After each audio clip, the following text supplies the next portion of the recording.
చూడండి ఈరోజు బిర్యానీ చేసిన రంజాన్ కోసము. రంజాన్ లో అప్పుడు పని ఎక్కువ ఉండి రంజాన్ లో చేయలేకపోయినా ప్రతి రంజాన్ కు పెడతా ఉన్నాం ఫ్రెండ్స్. అన్నం చేసుకొని బిర్యానీ చేసుకొని సముద్రం కాడికి పోతా ఉన్నాము.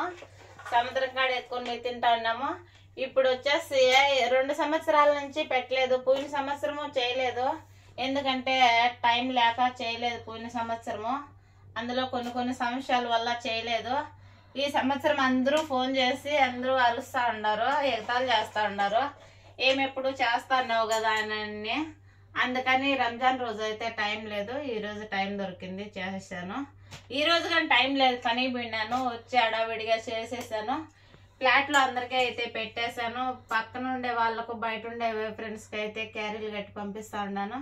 చూడండి ఫ్రెండ్స్, ఇది వచ్చేసి గోంగూర వేసి మటన్ వేసి కూర చేశాను. ఇది వచ్చేసి ఊరిగాయ చేశాను. అట్లే ఊరిగాయ ఇచ్చి పంపించుదాము ఫ్రెండ్స్ కానీ.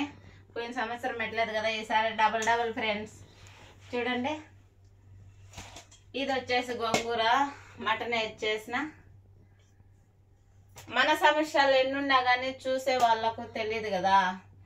అందరూ ఒకప్పుడు పెడతా ఉన్నాం, మనం పెడితేనే తినాలా లేకపోతే వద్దు అనుకుంటారు కదా. మనం పెడితేనే తినాలా లేకపోతే లేదనుకోరు కదా. వాళ్ళు తింటా ఉంటారు, అయినా ఏదో ఒక ఫ్రెండ్లీలా సరదాగా అంటూ ఉంటారు, ఎగతాలు చేస్తూ ఉంటారు ఏం పెట్టలేదేనని అన్నిట్టు. నేను కానీ నాకు కానీ కొంచెం బాధ అనిపించింది. ఎప్పుడు పెడతా ఉన్నాం కదా, మన సమస్యలు ఎన్నున్నా కానీ పెడతా ఉన్నాం కదా అన్నిట్టు. ఎక్కడికి పోకపోయినా ఫ్లాట్లో అయితే అందరికీ పెడతా ఉన్నా, బయట ఉండే ఫ్రెండ్స్కి అయితే ఇచ్చి పంపిస్తా ఉన్నా. ఇప్పుడే చేశాను, టైం అయితే లేదు ఫ్రెండ్స్. అడావిడిగా చేసిన నేనే పెద్ద పిచ్చిదానికి లాగుండా, టైం అయితే లేదు, వచ్చిన అడావిడిగా చేసేసాను. ఈ వీడియో మీకు నచ్చినట్టుంటే లైక్ కొట్టండి, షేర్ చేయండి, సబ్స్క్రైబ్ చేసుకోండి. నా సబ్స్క్రైబ్ అందరికీ ఏత్ ముబారక్ ఫ్రెండ్స్.